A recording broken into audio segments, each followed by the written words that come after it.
এই সরকার প্রথম 3 থেকে 4 মাস যা কিছু করে পার পাইছে, আপনি গত 54 বছরের ইতিহাস দেখেন, কোনো সরকার পায় নাই। আমাদের সাথে মেইন প্রবলেমটা কি মুক্তিযুদ্ধ কেন্দ্রিক? একদম মুক্তিযুদ্ধ কেন্দ্রিক, কারণ ইসলামিক সংগঠন আরো আছে এবং বিদেশি বিভিন্ন শক্তির এখানে নির্বাচন ঝুলে যাওয়ার মধ্যে দিয়ে একটা ঠিকাদার সরকার, যারা কিনা মার্কিন যুক্তরাষ্ট্রের যে এজেন্ডা, সেই এজেন্ডা বাস্তবায়ন করবে। বিচারের প্রক্রিয়া আপনি দেখেন তথৈবচ অবস্থা।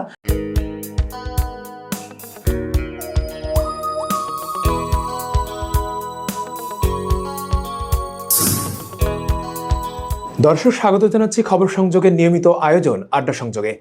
আড্ডা সংযোগের এবারে পর্বকে সাজিয়েছি রাজনীতি কেন্দ্রিক। আজ আমার সাথে উপস্থিত রয়েছেন মেঘমোল্লা রসু, সভাপতি, ঢাকা বিশ্ববিদ্যালয় ছাত্র ইউনিয়ন। কথা বলবো ক্যাম্পাস রাজনীতি এবং জাতীয় রাজনীতি নিয়ে, আর সম্পূর্ণ আয়োজন জুড়ে থাকছি আমি ফেরদৌস সাগর। অন্তর্বর্তী সরকার ইতিমধ্যে নির্বাচনের ঘোষণা দিয়েছে, ফেব্রুয়ারিতে নির্বাচন হবে। আপনার কাছে মনে হয় কি নির্বাচন ফেব্রুয়ারিতে হবে? হ্যাঁ, এটা তো একটা শঙ্কার জায়গা। আমরা নিশ্চিতভাবে আসলে বলতে পারি না নির্বাচন হবে কিনা। তার কারণ হচ্ছে নির্বাচন হওয়ার জন্য যা যা হওয়া প্রয়োজন, যে পরিস্থিতি থাকা প্রয়োজন, আমরা সেটা দেখছি না। আমরা দেখতে পাচ্ছি পুলিশ বাহিনী এখন পর্যন্ত মাঠে অবর্তমান। অনেক ক্ষেত্রে আমরা দেখতে পাচ্ছি পুলিশ হয় মানুষকে আবার সে আগের মতো দেদারসে পিটাচ্ছে, অথবা ইন্টারফিয়ারই করছে না।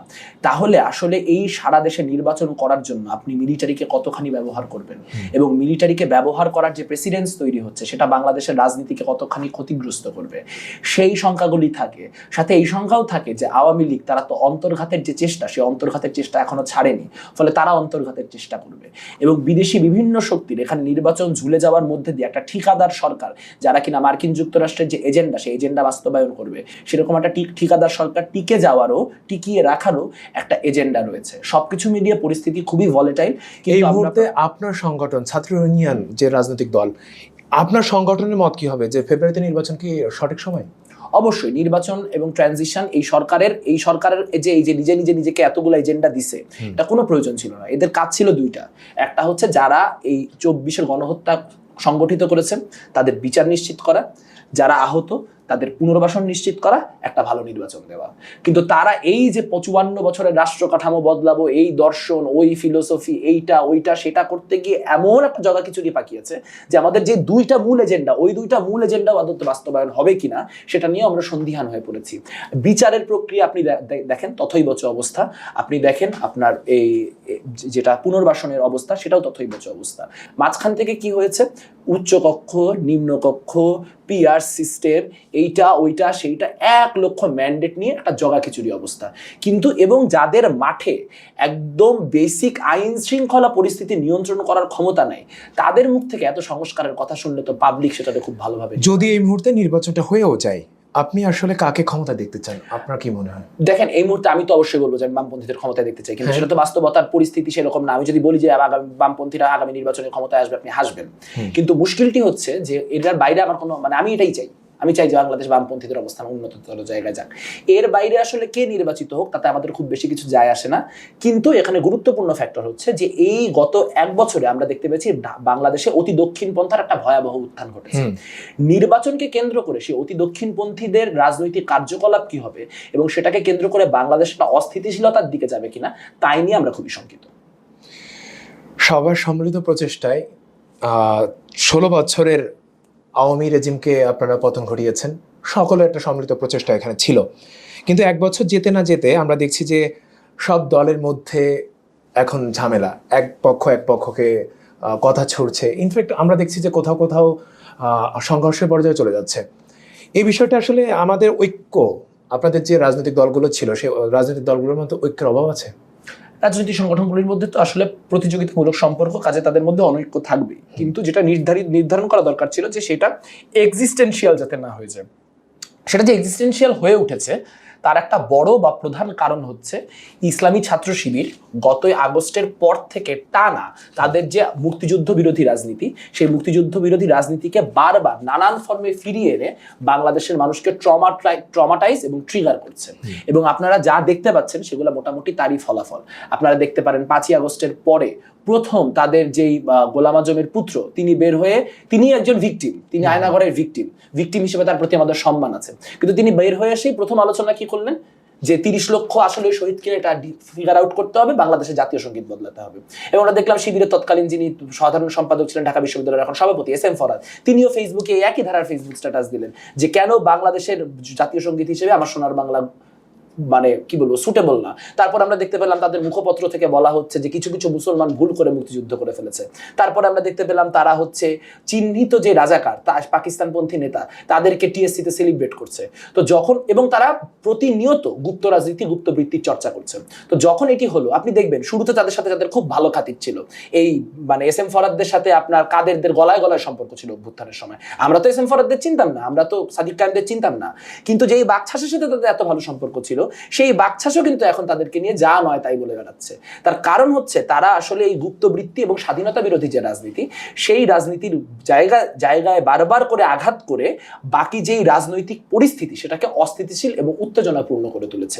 সেক্ষেত্রে আমাদেরও অনেক ক্ষেত্রে হয়তো দায় আছে যে আমরা উত্তেজিত হতে হতে একটু বেশি বলে ফেলেছি, যেমন কিন্তু সেই ক্ষেত্রে কিন্তু আমরা খুব দ্রুত ট্র্যাক ব্যাক করেছি।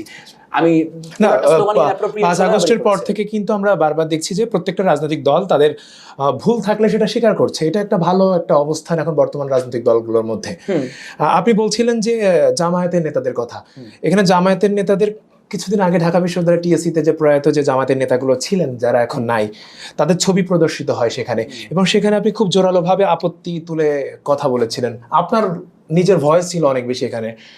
এক পর্যায়ে ছবিগুলো সরিয়েও নেয়। আসলে এই যে বিষয়টা নিয়ে সমালোচনা আলোচনা হলো, আসলে আপনাদের জামাতের সাথে মেইন প্রবলেমটা কি মুক্তিযুদ্ধ কেন্দ্রিক? একদম মুক্তিযুদ্ধ কেন্দ্রিক, কারণ ইসলামিক সংগঠন আরো আছে। ইসলামী শাসনতন্ত্র ছাত্র আন্দোলন ঢাকা বিশ্ববিদ্যালয়ের রাজনীতি করে, কিন্তু এখানে আমরা শুনেছেন ইসলামী শাসনতন্ত্র ছাত্র আন্দোলনের সাথে ছাত্র ইউনিয়নের ক্ল্যাশ? শুনবেন না, কারণ সে তার রাজনৈতিক আদর্শের রাজনীতি করে, আমি আমার রাজনৈতিক আদর্শের সাথে রাজনীতি। কিন্তু জামাত ইসলাম তো ক্ষমা চেয়েছে, তারা যদি বিভিন্ন সময় ক্ষমা চেয়েছে বিভিন্ন ভাবে, তাহলে দেখেন এটা কি ধরনের মুনাফিকি। আমি একদিকে বলবো আমি ক্ষমা চাই, আবার আমি আমার মুখপত্রে লিখবো যে মুক্তিযুদ্ধে মানুষ ভুল করে অংশগ্রহণ করেছিল। আমি একবার বলবো ক্ষমা চাই, আমি আবার হচ্ছে যারা কি পূর্ব পাকিস্তান পুনরুদ্ধার কমিটির মেম্বার তাদেরকে উদযাপন করব। আবার টক শোতে এসে বলবো জামাত তখন ক্ষুদ্র দল ছিল, জামাত কিছুই করে নাই। এই যে দ্বিচারিতা, এটাই বাংলাদেশের মূল পলিটিক্যাল ক্রাইসিসটা তৈরি করছে। আপনি জামায়াত বুঝলাম সেই সময় হচ্ছে রাজনৈতিক দল ছিল জামায়াতের, কিন্তু শিবির তো জন্ম হয়েছে 1997 সালে। তো শিবির আর 77 সরি আমার একটা ইনফরমেশন ভুলে গেছে, মানে বলতে গিয়ে ভুলে গেছে, সেটা হচ্ছে যে 77 সালে শিবিরের জন্ম হয়েছে। সেক্ষেত্রে আপনি শিবিরকেও পাকিস্তানি বলে স্লোগানও দেন, তারপরে আবার কিছুক্ষণ পরে আপনার আলোচনা সমালোচনা হলে ফেসবুকে লেখালেখি আপনি মুছেও ফেলেন। না, আমি মুছে ফেলিনি। আমি যেটি করেছি সেটা হচ্ছে আমি একটা পার্টিকুলার স্লোগান বিষয় বলেছি, স্লোগানটা আমার দেয়া ঠিক হয়নি, সেটা হচ্ছে সাদিক কায়েম পাকিস্তানি। তার কারণ হচ্ছে এটা ব্যক্তি আক্রমণ এবং সাদিক কায়েম এই প্রজন্মের নেতা। খুব সিম্পল কথা, তারা যদি বলে গোলাম আজমের বাংলায় শাহবাগীর ঠাই নেই, আমি বলবো তুমিও জানো আমিও জানি গোলাম আজম পাকিস্তানি। কারণ গোলাম আজমদের পলিটিক্যাল ডিফিটের উপর, নিজামী সাইদি এদের রাজনৈতিক পরাজয়ের উপর বাংলাদেশ প্রতিষ্ঠিত হয়েছে। কাজে যদি কেউ বলে গোলাম আজমের বাংলা, এই কথাটার পর সে আর যাই বলুক না কেন, অবশ্যই সেখানে তাকে প্রোটেস্ট করতে হবে, সেখানে তার সঙ্গে কনফ্রন্টেশনে যেতে হবে। কারণ বিষয়টা সিম্পল, ছাত্র শিবির 1977 সালে প্রতিষ্ঠিত হয়েছে, খুব ভালো কথা। তাহলে এটিএম আজাহার যিনি 71 সালে রংপুর অঞ্চলে ছাত্র শিবিরের নেতা ছিলেন, তিনি আবার ছাত্র সংঘের নেতা ছিলেন, তিনি 1978 সালে আবার ঢাকা বিশ্ববিদ্যালয় ছাত্র শিবিরের নেতা। এটিএম আজাহার মুক্তি পাওয়ার পরে এস.এম. ফরহাদ তার সাথে ছবি পোস্ট করে। তাদের মালেক আব্দুল মালেক ছাত্র সংঘের যিনি মৃত, মানে ওই সময় রাজনৈতিক ক্লাসে মারা গিয়েছেন, তিনি তাদের শহীদ। তাহলে ছাত্র সংঘের শহীদ আমার শহীদ, ছাত্র সংঘের নেতা আমার নেতা, কিন্তু ছাত্র সংঘ আমি না। এইটাই হচ্ছে দায় এড়ানোর রাজনীতি, এবং এই দায় এড়ানোর রাজনীতির সাথে গুপ্ত রাজনীতি কিন্তু ওতপ্রোতভাবে জড়িত। দায় এড়ানোর রাজনীতি যে শুধু শিবির জামায়াত করছে তা কিন্তু না, এখন তো আমরা দেখি সব দলই দায় এড়াই চলে। কিছু হওয়ার আগেই হচ্ছে বহিষ্কারের একটা নাটক সাজানো হয়, কিছুদিন পরে সেই নেতাই আবার দলের কোনো পদে আসে, বিভিন্ন রাজনৈতিক দলেরই আছে। সো এটা কেমন ভাবে দেখছেন? এটাকে আমি গভীর একটা ক্রাইসিস মনে করি। বাংলাদেশের যে পলিটিক্যাল ইকোনমি, সেই পলিটিক্যাল ইকোনমির একটা প্রধান সংকট হচ্ছে বাংলাদেশের যে ইলেকশন, এই ইলেকশনের টাকার ভয়াবহ ছড়াছড়ি। এবং আপনি দেখবেন এটা শুধু জাতীয় নির্বাচন, আমরা যাদের সামনে ডাকসু নির্বাচন আসছে, আমরা ডাকসু নির্বাচনে আমরা তো শুরু থেকে প্রতিবন্ধকতা, কারণ আমাদের টাকা নেই। সো আমরা জানি যে মানে একদম বিদেশ থেকে টাকা আসতেছে, টার্কি থেকে টাকা আসতেছে, কাতার থেকে টাকা আসতেছে, একদম দেশ ধরে ধরে বলতেছি যে সেই টাকা পয়সা ব্যাপকভাবে খরচ হচ্ছে। এখন একটা রাজনৈতিক দল সে তখন কি করে? সে তখন দেখে যে যেই লোকটা আমার চাঁদা তুলে দিতে পারবে, যেই লোকটা আমার এইগুলা ম্যানেজ করে দিতে পারবে, তাকে আমার দলে প্রয়োজন। কারণ সে না থাকলে আমার রাজনৈতিক দলের ফান্ডিং নাই, আর ফান্ডিং না থাকলে আমার নেতাকর্মী পোষার উপায় নাই। আর নেতাকর্মী পুষতে না পারলে, আপনি যখন আমাকে যেরকম বলতেছেন যে আপনাদের তো লোক নাই, তখন সব দলের ওই পরিস্থিতি হবে, লোক নাই, লোকবল নাই, ম্যান পাওয়ার নাই, মাঠে অবস্থান দেখান নাই। কাজে এই যে রাজনীতির দুর্বৃত্তায়ন, তার থেকে বের হইতে হলে ইলেকশনের যে ক্যাম্পেইন ফাইন্যান্স, এই ক্যাম্পেইন ফাইন্যান্সের আইনে আমূল পরিবর্তন আনতে হবে। একটা কালো টাকা যাতে বাংলাদেশের রাজনীতিতে খরচ না করা যায়, তাই নিয়ে আলোচনা হওয়া দরকার। কিন্তু দুঃখজনকভাবে আমরা তা দেখছি না। ধরেন বিএনপির একজন নেতা, বিএনপি প্রচুর পরিমাণে চাঁদাবাজির অভিযোগ হয়েছে, এবং তার বদলে বিএনপি যেই পরিমাণ মানুষকে বহিষ্কার করছে, তাতে ওই বহিষ্কৃত মানুষ নিয়ে একটা আলাদা রাজনৈতিক দল হইতে পারে। কিন্তু প্রশ্ন হচ্ছে, আমরাও জানি যে 2 মাস 4 মাস 6 মাস পরে তারা আবার দলে ফেরত আসেন। কেন ফেরত আসেন, কিভাবে ফেরত আসেন? ফেরত আসেন কারণ গোটা পলিটিক্সটাই হচ্ছে এই ডার্টি মানির উপরে। তাদেরকে যদি বিএনপি বহিষ্কার করে দেয়, এনসিপি সাথে সাথে নিয়ে নিবে। এবং আপনি এখন এনসিপি বড় হোক, দেখবেন এনসিপির একই ক্রাইসিস তৈরি হচ্ছে। এবং মজার বিষয়টা হচ্ছে যে ইসলামিক দলগুলো সম্পর্কে বলা হয় যে এই দলগুলা দুর্নীতির সাথে নাই, আপনি দেখবেন তারা চাঁদার নামে হাদিয়ায় একই কাজই করে যাচ্ছেন। সো বিষয়টি হচ্ছে আরো খুবই গোড়ার একটা সংকটটা হচ্ছে যে রাজনীতিটা দুর্বৃত্তায়নের ফান্ডিং এর মধ্যে ঢুকে গেছে।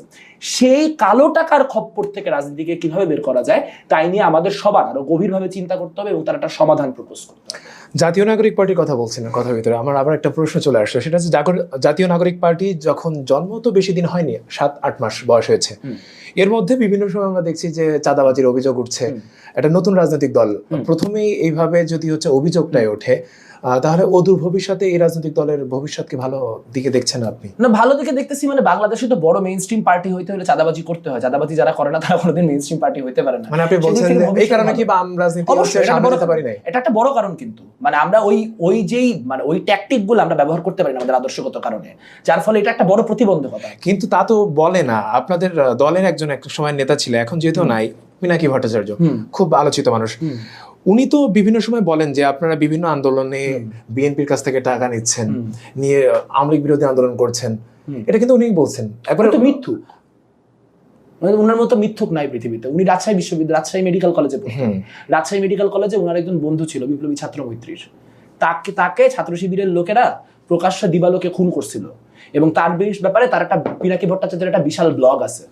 সেই ব্লগের পরবর্তীতে সেই ব্লগটা এখনো আপনি পাবেন, পিনাকি ভট্টাচার্য এবং হচ্ছে জামিল আক্তার রতন লিখে সার্চ দিলে আপনি ব্লগটা পাবেন, যে পিনাকি নিজে বিবরণ দিচ্ছেন যে ছাত্র শিবিরের লোকেরা কিভাবে করে জামিল আক্তার রতনকে খুন করেছে। সেই পিনাকি ভট্টাচার্য এখন বলে যে ছাত্র শিবির কোনোদিন সন্ত্রাস করে নাই। তা যে নিজের কমরেডের মৃত্যু নিয়ে মিথ্যাচার করতে পারে, যে নিজের কমরেডের রক্ত ভুলে যেতে পারে, সেই রকম বাটপারের কাছ থেকে কোনো কথা আমি কোনো ক্রেডিবিলিটি মনে করি না। আপনি বলছেন পিনাকি যেটা বলছে এটা মিথ্যা বলছেন, এটা ফ্রড। ওকে, আমরা দেখছি যে গণঅভ্যুত্থানের পর, বিশেষ করে এই গণঅভ্যুত্থানের পরে আমরা দেখছি ইসলামী যে দলগুলো রয়েছে সেখানকার জনপ্রিয়তা দিন দিন বাড়ছে। সো এটা আপনার কি মনে হয় অদূর ভবিষ্যতে ইসলামিক সংগঠন যেটা বলতে চায় যে বাংলাদেশে ইসলামিক কায়েম একটা, তারা যেটা বলে আর কি, যেমন জামাত ইসলামী বলেই থাকে তারা ইসলামিক আইন শাসন চায়, সো এটা আপনাদের জন্য রিস্ক কিনা? এটা পুরোটাই নির্ভর করে ইসলাম বলতে ওনারা কি বোঝেন তার উপরে। আমি এটাও বুঝি যে ইসলাম যদি ইসলাম বলতে তারা বোঝেন যে শ্রমিকের ঘাম শুকানোর আগেই তার ন্যায্য মজুরি পরিশোধ করতে হবে, তাহলে সেটার সাথে আমরা আসি। তারা যদি বলেন যে যেইভাবে একটা মানে আব্রাহামিক ধর্ম সেই সময় একটা অসাম্যের সমাজে মানুষের নাগরিক অধিকার নিশ্চিত করেছিল, মদিনা সনদের ভিত্তিতে যেই সম্প্রদায়গুলি ছিল সেই সম্প্রদায়গুলির মধ্যে এক ধরনের মৈত্রীর বন্ধন স্থাপন করেছিল, তারা যদি সেটা স্থাপন করতে চাইতেন, সেটা তো আমাদের জন্য কোনো রিস্ক না। সেটা তো আমরাও চাই, হয়তো আমরা সেকুলার ফর্মে চাই, তারা রিলিজিয়াস ফর্মে যাবেন, কিন্তু তারা তো তা বুঝান না। তারা বুঝান যে এটার মধ্য দিয়ে এক ধরনের সংখ্যাগরিষ্ঠতাবাদ প্রতিষ্ঠা করা, এক ধরনের জোরজার মুলুকতার প্রতিষ্ঠা করা, এবং সমাজের অন্য সকল মূল্যবোধের মানুষকে তাদের মূল্যবোধে সাবস্ক্রাইব করতে বাধ্য করা। আপনি বলেছেন জনপ্রিয়তা বাড়ছে, আমি মনে করি জনপ্রিয়তা বাড়ছে। আমার ধারণা গত 1 বছরে ইসলামী দলগুলোর জনপ্রিয়তা কমেছে। যেটি হয়েছে তার আগের 15 বছরে, যেহেতু বিভিন্ন সময় ইসলামিস্টদের দমন করার কথা বলে আওয়ামী লীগ সরকার অনেক কিছু করেছে, যার ফলে ইসলামিস্টদের প্রতি এক ধরনের সিম্প্যাথি বা এমপ্যাথি বাংলাদেশের মধ্যবিত্তের মধ্যে ছিল। এখন সেই সিম্প্যাথি বা এমপ্যাথি ব্যবহার করে তারা বর্তমানে যা কিছু করে বেড়াচ্ছেন, সেটা মব হোক, সেটা সোশ্যাল পুলিশিং হোক, সেটা র্যান্ডমলি মানুষকে সোশ্যালি প্রোফাইল করার মধ্য দিয়ে তাদেরকে আক্রান্ত করা হোক, সেগুলোর পরিণতি ভালো হবে না। কিন্তু আমার ভয় হচ্ছে যদি কোনো মেইন স্ট্রিম শক্তি তাদের জায়গাগুলি না গ্রহণ করতে পারে, এবং যদি কোনো মেইন স্ট্রিম বা প্রগতিশীল শক্তি এই আওয়ামী লীগের রেখে যাওয়ার শূন্যস্থান ফিল আপ করতে না পারে, তখন সব থেকে সংগঠিত ফোর্স হওয়ার বদৌলতে জামাত ইসলামী অনেকখানি পলিটিক্যাল গ্রাউন্ড সেখানে ক্যাপচার করবে। এবং সেখানে আমি বলি, আপনি আজকে পুরো সত্যি অনেক ক্ষেত্রে বামপন্থীদের অনেক সমালোচনা করার ক্ষেত্রে আমি সমালোচনা, এটা আমার প্রশ্ন নাকি, ঠিক আছে, আমি কিন্তু আপনার ফেসবুক থেকে নেওয়া, আমি বলেছি দর্শকরা, সেটা হচ্ছে যে ধর্মীয় সংগঠন আপনার বামপন্থীদের অনেকগুলি সমালোচনা আমি নিজে থামিয়ে দিয়েছি। বামপন্থীদের নিজেদের একটা সমালোচনা করি। এই মুহূর্তটা 24-এর পরবর্তী যে মুহূর্তটা, একটা বৈষম্য বিরোধিতার কথা বলে একটা অভ্যুত্থান হলো, সেই মুহূর্তটাকে যে বামপন্থীরা ক্যাপচার করতে পারলো না, তারা যে সেইখানে পলিটিক্যাল গ্রাউন্ড দখল করে নিতে পারলো না, এইটা আগামী 15-20 বছর বামপন্থীদের অনেক ভোগাবে।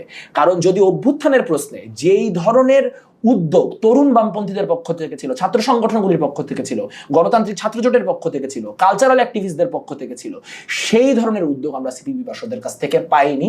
তারা সেই কারণে অভ্যুত্থানের সেই প্রধান স্টেক হোল্ডার হয়ে ওঠার যে সামর্থ্য তাদের ছিল, সেই সামর্থ্য তারা দেখাইতে ব্যর্থ হয়েছে, এবং যার মধ্যে দিয়ে বাংলাদেশের রাইট উইং এর জন্য একটা অবারিত দ্বার খুলে গিয়েছে। 1 বছর হয়ে গেল গণ অভ্যুত্থান, 1 বছর পরে এখন পর্যন্ত আওয়ামী লীগ ক্ষমা চায়নি। ইনফ্যাক্ট আওয়ামী লীগ পার্শ্ববর্তী দেশের যে নেতাগুলো রয়েছে, তারা কিন্তু বিভিন্ন উস্কানিমূলক পোস্ট করছে, বক্তব্য দিচ্ছে, যেগুলো সামাজিক যোগাযোগ মাধ্যমে ছড়িয়ে যাচ্ছে। এই মুহূর্তে আবার রাজনৈতিকভাবে আওয়ামী লীগকে নির্বাচনে আনার জন্য কিন্তু আপনার দলের নেতাকর্মীদেরও কিন্তু নরম সুর শোনা যাচ্ছে। না, কোথায় বলেন? আমরা বিভিন্ন সময় টক শোতে দেখে থাকি যে বিভিন্ন নেতারা, টক শোতে না, ইনফ্যাক্ট আমরা সরাসরি যখন নিউজ কাভারেজে, তখনও যে একটা আপনার ভালো নির্বাচনের জন্য, একটা মানে গ্রহণযোগ্য নির্বাচনের জন্য আওয়ামী লীগ প্রয়োজন। না, এটা এত বছর 15 বছর থেকে যখন অন্যান্য দল বাদ দিয়ে নির্বাচনটা হয়েছে, তখন কিভাবে গ্রহণযোগ্য ছিল? ওগুলো তো গ্রহণযোগ্য ছিল না। 2014 নির্বাচনে তো সিপিবি বাসদ এরা কেউই যায় নাই, 2024 নির্বাচনেও যায় নাই, এবং সেগুলো গ্রহণযোগ্যতা দেওয়ার কোনো প্রশ্নই ওঠে না। কথা হচ্ছে এখন কে আপনার কার কথা প্রেক্ষিতে বলছেন আমি জানি না, কিন্তু আমি যদি বলি যে একদম খুব স্পষ্টভাবে অভ্যুত্থানের পক্ষে যে বামপন্থী বৃহত্তর শক্তি ছিল, আমরা এক দ্রোহযাত্রার 1 বছর গত 2রা আগস্ট পালন করেছি, এবং সেখানে আমরা যেরকম ইন্টারিমের প্রচন্ড সমালোচনা করেছি, সেখানে আমরা খুব ক্লিয়ারলি দাবি জানিয়েছি যে শেখ হাসিনাকে দেশে এনে তার বিচার নিশ্চিত করতে হবে। আওয়ামী লীগের যে গণহত্যাকারী, সেই গণহত্যাকারীদেরকে বিচারের মুখোমুখি করতে হবে। বিচার ছাড়া কারো পুনর্বাসন করা সম্ভব না। আমরা 1971 জামাতের বিচার সম্পন্ন করতে পারি নাই বলে 50 বছর পরে আসে আমার তার কাফারা দিতে হচ্ছে। যদি কোনোভাবে আওয়ামী লীগকেও বিচার ছাড়া পুনর্বাসন করার চেষ্টা হয়, তাহলে তা বাংলাদেশকে একটা গৃহযুদ্ধের দিকে এগিয়ে নিয়ে যাবে। তা কোনোভাবেই কোনো যুক্তি বুদ্ধি সম্পন্ন মানুষ সমর্থন করতে পারে না, এবং আওয়ামী লীগের বিচার নিশ্চিত করার আগ পর্যন্ত আওয়ামী লীগকে বাংলাদেশের রাজনীতিতে মানে পুনরায় ফিরায় নিয়ে আসার কথা যারাই বলবেন, তারা দেশদ্রোহীর সমতুল্য। আপনি বিচারের কথা বলছেন, সংস্কারের কথা বলছেন, এই মুহূর্তে কি এই সরকার যেভাবে বলছিল যে বিচার করবেন, সংস্কার করবেন, অন্তর্বর্তীকালীন সরকার কি সেটা পেরেছে? না, তারা পারবে না। তারা তো একটা ফেসবুক সরকার। তারা ফেসবুকে কোনো একটা পোস্ট দেখে, ফেসবুকে পোস্ট দেখে কোনো কিছু করে, ফেসবুকে পোস্ট আবার খারাপ রিঅ্যাকশন আসলে হা বেশি আসলে সরায় দেয়। তারা একজন একটা স্ট্যাটাস, আমি দাদা একটু নিয়ে অ্যাড করে দিই, সেটা হচ্ছে যে এই সরকার আসার পর থেকে আপনাদের বাম সংগঠনগুলো এই সরকারের বিভিন্ন সময় কাজ করতে দেয়নি, যেটা সরকার পক্ষ থেকে, আপনাদের না শুধু, মানে সবার কথা বলছি, কিন্তু আপনাদের একটা পক্ষ, আপনাদের সংগঠনগুলো বিভিন্ন সময় হচ্ছে ঘেরাও কর্মসূচি, উপদেষ্টা সংস্কার কর্মসূচি, উপদেষ্টাকে বাদ দেওয়ার কর্মসূচি, মানে অনেক কর্মসূচি আপনারা রেগুলার দিয়েছেন। তাতে করে কিন্তু সরকার পক্ষ থেকে এটা বলছে বারবার মুখ থেকে যে ওরা কিন্তু খুব স্বাভাবিক পরিবেশে কাজ করতে পারেনি বা দেওয়া হচ্ছে না। তো এই দায়ভার কি রাজনৈতিক দলগুলো আছে কিনা যে এই সরকারকে? না, নাই, কোনো রাজনৈতিক দলের নাই। কেন নাই বলতেছি, এই সরকার প্রথম 3 থেকে 4 মাস যা কিছু করে পার পাইছে, আপনি গত 54 বছরের ইতিহাস দেখেন, কোনো সরকার পায় নাই। এই সরকার বিভিন্ন রাজনৈতিক মত পথের মানুষের যেই পরিমাণ পলিটিক্যাল সাপোর্ট প্রথম 6 মাস পেয়েছে, আপনার ধরেন কোনো একটা কারখানাতে 100-র উপর মানুষ পুরো, কিন্তু রাজনৈতিক দলগুলো তো মুখে বলছে যে আমরা দলকে, মানে এই সরকারকে সাপোর্ট করছি, এই সরকারকে আমরা হচ্ছে ভালো সফলতা দেখতে চাই, কিন্তু রাত্রে আবার সেই দলেরই কোনো নেতাকর্মী বিভিন্ন অপকর্মের সাথে বিভিন্ন সময় জড়াচ্ছে। এটা কিন্তু আপনিও জানেন। তার সেক্ষেত্রে মুখে আপনারা এক কথা বলছেন, আবার সরকারকে ব্যর্থ করছেন না। মানে বিষয়টা হচ্ছে যে কোনো রাজনৈতিক দল যদি অপরাধের সাথে সম্পৃক্ত থাকে, সেটাও সরকারের দায়িত্ব যে তার বিচার করা হবে। এমন কি হয়েছে যে বিএনপির কোনো নেতাকর্মীর বিচার করা হয়েছে, এবং বা বামপন্থীদের কোনো নেতাকর্মীর বিচার করা হয়েছে, এবং সরকারের ব্যাপারে আমরা তখন হচ্ছে খারাপ অবস্থান নিয়ে, থানা থেকে কিন্তু অনেকবার অনেক দলের নেতাকর্মীকে ছাড়িয়ে নিয়ে আসা হচ্ছে। আপনি দেখেন এনসিপি আছে, অন্যান্য দল আছে, সবাই গিয়ে সরাসরি থানা থেকে তাদের লোককে ছাড়িয়ে নিয়ে আসছে। তাহলে এই সরকারের কি করা? সরকার আর এনসিপির গ্যাঞ্জাম তো আওয়ামী লীগ আর ছাত্রলীগের গ্যাঞ্জামের মতো। এই গ্যাঞ্জামকে তো আসলে বিরোধী পক্ষের সাথে গ্যাঞ্জাম হিসেবে ধরে লাভ নাই। না, শুধু এনসিপি না, কিন্তু অন্যান্য দলও কিন্তু একইভাবে ছাড়িয়ে নিয়ে আসছে। এটা কিন্তু উদাহরণ অনেকবার আমরা মিডিয়াতে দেখছি। ফাইন, কিন্তু সেটা হচ্ছে কেন, বা সেটা কিভাবে হচ্ছে? কারণ মানে তো আমরা সরকার দুর্বল, তারপর সরকার পারছে না। আমি আপনাকে যে পয়েন্টটা বলার চেষ্টা করছিলাম সেটা হচ্ছে, ধরেন এই উপদেষ্টা, স্বরাষ্ট্র উপদেষ্টা যে পরিমাণ ব্যর্থ, এইরকম ব্যর্থ কোনো স্বরাষ্ট্র উপদেষ্টা যদি আওয়ামী লীগ আমলে হইতো, যদি তার আমলে এইরকম আইন শৃঙ্খলা পরিস্থিতির এত বাজে অবস্থা হইতো, এই সরকারকে সব রাজনৈতিক পক্ষ মিলে ঘাট ধরে টানে নেওয়া হইতো। এখন মুশকিল হচ্ছে যে ধরেন এটার বিরুদ্ধে আমরা আন্দোলনও করেছি, কিন্তু একটা পর্যায়ে যাওয়ার পর নাই আন্দোলন করা যায় নাই। কেন? কারণ আমরা ভয় পেয়েছি যে আন্দোলন যদি আরো ঘনীভূত হয়, তাহলে কোনো এক ফাঁকের তালে এর মধ্যে আওয়ামী লীগ ঢুকে যেতে পারে। তো সেই জায়গা থেকে এই সরকারকে সবাই তাদের সর্বোচ্চ কনসিডার কনসিডারেশন করেছে। কিন্তু তারপরেও এই সরকার বারবার ব্যর্থ হয়ে রাজনৈতিক পক্ষগুলোর ঘাড়ে দোষ চাপানোর চেষ্টা করেছে। মানে আপনার কি বলবো, পরিবেশ উপদেষ্টা নিজে বলছে গত 5 বছর পাথর তোলা হয় না, কিন্তু এবছর পাথর তোলা হলো। উনি নিজে উপদেষ্টা। আসিফ নজরুল কোনো ঘটনার পরে বলছেন বিচার চাই, বিচার করবে কে? আমি না উনি। মাহফুজ আলমের স্ট্যাটাস পড়লে মনে হয় যে উনার যারা পাঠক তারা সরকারে আছেন আর উনি জনগণ। আপনি পাথরের কথা বলছেন, এই প্রশ্নটা যদিও আমার সাথে ছিল না, কিন্তু আপনি কথাটা যেহেতু উঠিয়ে ফেলেছেন আমি সেজন্য বলছি যে পাথর হারিয়ে গেল যখন মিডিয়া দেখালো, মিডিয়া এটাও বলি নাই এখন পর্যন্ত কারা নিয়েছে, এখন পর্যন্ত কিন্তু হেডলাইন কোথাও নাই। কিন্তু আসলে কারা নিয়েছে এই প্রশ্নটা কি মানে করা যেত না? কিন্তু এই সরকার, আমি তো নিউজ মিডিয়ায় দেখলাম যে হচ্ছে সেখানে একটা চমৎকার বিএনপি জামাত এনসিপি ইসলামিক শাসনতন্ত্র ঐক্যমত্য হয়ে গেছে। বিএনপি আমরা এটাই বলার চেষ্টা করি যে দেখেন এদের মধ্যে অনেক তফাৎ, এদের মধ্যে অনেক মারামারি, কিন্তু যখনই লুটের প্রশ্ন আসে কিভাবে যেন এরা সবাই এক জায়গায় এসে উপস্থিত হয়। তখন ইসলামিক শাসনতন্ত্রের নেতা বলেন যে পাথর উঠাতে না দেওয়া নাকি ভারতীয় ষড়যন্ত্র। তখন আমরা দেখতে পাই যে এনসিপি বিএনপি জামায়াত ইসলামী সব দলের নেতারা, সব দলের কর্মীরা একদম ঐক্যবদ্ধভাবে পাথর তুলতেছে, আর আপনারা বলতেছেন বাংলাদেশে ঐক্য নাই। তো চুরির ক্ষেত্রে, বাটপাড়ির ক্ষেত্রে, লুটের ক্ষেত্রে বাংলাদেশে বুর্জোয়া দলগুলোর মধ্যে সর্বাত্মক ঐক্য আছে, এবং সেই সর্বাত্মক ঐক্যটাই বাংলাদেশে। আপনাদের ঐক্য নাই? এখানে আমাদের ঐক্য নাই। আপনি দেখাইতে পারবেন না যে কোনো বামপন্থী রাজনৈতিক দল এই পাথর চুরির সাথে সম্পৃক্ত আছে। বসুদা, আমরা অনুষ্ঠানের প্রায় শেষ পর্যায়ে চলে এসেছি। আমার অনুষ্ঠানের নিয়ম অনুযায়ী একটা পার্সোনাল প্রশ্ন থাকে, সেটা হচ্ছে আপনার জীবনের একটা প্রাপ্তি এবং আপনার জীবনে একটা অপ্রাপ্তি, আপনি যেটা কখনো কোথাও শেয়ার করেন নাই এমন একটা, এই দুইটা বিষয় আপনি বলবেন, একটা প্রাপ্তির বিষয়, একটা অপ্রাপ্তির বিষয়। 2023 সালে আমরা হচ্ছে শেখ হাসিনার ব্যাকড্রপ ভাঙার কারণে আক্রান্ত হয়েছিলাম, আমার প্রায় একটা চোখ নষ্ট হয়ে যেতে নিয়েছিল। তো 2024 আমি তখনও আমরা চিন্তা করতাম যে হচ্ছে আসলে আওয়ামী লীগ কোনোদিন পড়বে কিনা, নাকি আমরা আস্তে আস্তে লড়তে লড়তে মরেই যাব, তখনও দেখবো যে শেখ হাসিনা ক্ষমতায় আছে। তো যেদিন মানে এই 5ই আগস্টের 2 দিন আগে 3রা আগস্ট ওই শেখ হাসিনার যেই ঘৃণাস্তম্ভটা, যে ছবিটা আঁকা ছিল, ওইখানে যখন প্রথম মানুষ হচ্ছে আপনার ঢিল ছোড়া শুরু করলো, এটা কাদা মাটি অমুক তমুক দেওয়া শুরু করলো, আমি পৃথিবীর মানে ওইটা বোধহয় আমার জীবনের হ্যাপিয়েস্ট মোমেন্ট। আমি অন্য কারণে ভয় পেয়ে গেছিলাম, কারণ আমার আনন্দে কান্না পাচ্ছিল। আমি ভাবতেছিলাম আমার অন্য কেউ দেখে ভাবে কিনা যে আমি দুঃখে কাঁদতেছি। কিন্তু সত্যি কথা বলতে কি, এটা ক্লিশে, স্বৈরাচারের দোষরও বলতে পারতো। হ্যাঁ, স্বৈরাচারের দোষর, ফ্যাসিবাদের দোষর। তো হচ্ছে এটা খুবই ক্লিশে উত্তর, কারণ এটা একটা রাজনৈতিক উত্তর দিলাম প্রাপ্তির জায়গাটা, কিন্তু ওই মুহূর্তটা আসলে আমার জীবনের সর্বশ্রেষ্ঠ প্রাপ্তি। কারণ আমি আমার ক্যাম্পাস জীবনের যে দীর্ঘ সংগ্রাম, সেই সংগ্রাম এটা চিন্তা করেই করেছি যে একদিন এই দেশে এই দখলদার আওয়ামী লীগ থাকবে না, এবং সেই দিনও আমরা মাথা উঁচু করে এই দেশে রাজনীতি করব, সেই দিন আমরা মাথা উঁচু করে এই দেশে বাঁচবো। এটা যে দিব্য দৃষ্টি দেখতে পেলাম এবং দুটো চোখ দিয়েই দেখতে পেলাম, এটা আমার জীবনের সবচেয়ে বড় প্রাপ্তি। একটা অপ্রাপ্তি। আর অপ্রাপ্তি যদি বলেন, একটা বড় অপ্রাপ্তির জায়গা হচ্ছে যে আসলে আমরা তো দীর্ঘদিন নানান লড়াই সংগ্রামের মধ্যে দিয়ে গিয়েছি। এই লড়াই সংগ্রামের মধ্যে দিয়ে যাওয়ার ফলে যেটা হয়েছে যে অন্য অনেক জিনিসপত্র ছোটবেলায় করতাম, একসময় আবৃত্তি করতাম, দীর্ঘ সময় বিতর্ক করছেন। হ্যাঁ, গান অভাবে একটু বেসুরো, যাই হোক, দীর্ঘদিন বিতর্ক করেছি, 10টা 12টা ন্যাশনাল চ্যাম্পিয়নশিপ জিতেছি। কিন্তু গত 4-5 বছরে ধরেন বই পড়া, আবৃত্তি করা, বিতর্ক করা, যে কাজগুলো এককালে খুব ভালো করতে পারতাম, সেই স্কিলগুলো বোধহয় আস্তে আস্তে হারিয়ে যাচ্ছে, ক্ষয় হয়ে যাচ্ছে। আর আগের মতো সেগুলো ভালো মতো করতে পারি না, বা বই পড়াটাও আগের মতো পারি না। তো জীবনে যে আসলে অনেকগুলো জিনিস ছেড়ে দিয়ে, অনেকগুলো জিনিস প্রায় নাই হয়ে গিয়েছে এই সংগ্রাম করতে করতে, সেটা একটা অপ্রাপ্তির জায়গা। দাদা, অসংখ্য ধন্যবাদ আমাদেরকে সময় দেওয়ার জন্য। আপনার কাছ থেকে আমরা অনেক বিষয় জানলাম। আপনাকে অনেক ধন্যবাদ আমাকে ডাকার জন্য, আপনার প্রশ্নগুলো করার জন্য, এই প্রশ্নগুলোর উত্তর দেওয়ার একটা ডিটেল সময় দেওয়ার জন্য। কথা বলছিলাম ঢাকা বিশ্ববিদ্যালয়ের ছাত্র ইউনিয়নের সভাপতি মেঘমল্লার বসুর সাথে। তিনি জানাচ্ছিলেন ক্যাম্পাস রাজনীতি, জাতীয় পর্যায়ের রাজনীতি এবং সমসাময়িক বিভিন্ন বিষয় সম্পর্কে। দর্শক, আগামী পর্ব দেখার আমন্ত্রণ জানিয়ে আজ এখানে শেষ করছি। আল্লাহ হাফেজ।